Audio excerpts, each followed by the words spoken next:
সরকার ও বিরোধী দলের লক্ষ্য এবং গন্তব্য অভিন্ন সংসদে প্রধানমন্ত্রী। গণতন্ত্র বিঘ্নিত হলে দেশের অর্থনীতি, শিক্ষা, স্বাস্থ্য সবকিছুই বাধাগ্রস্ত হবে।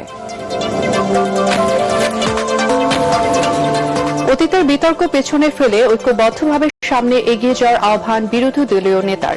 মেধাবী জাতি গড়তে সবাইকে নিয়ে একসাথে কাজ করতে চায় জামাত।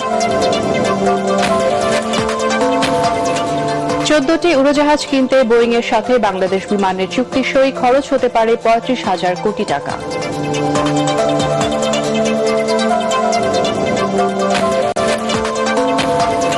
মে মাসের মধ্যে দেশে হাম পরিস্থিতি নিয়ন্ত্রণে আসবে আশাবাদ স্বাস্থ্যমন্ত্রীর। 24 ঘণ্টায় আরো 2 শিশুর মৃত্যু।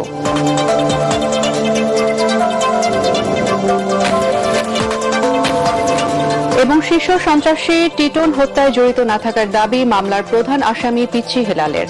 তদন্তে প্রকৃত সত্য উঠে আসবে আশাবাদ।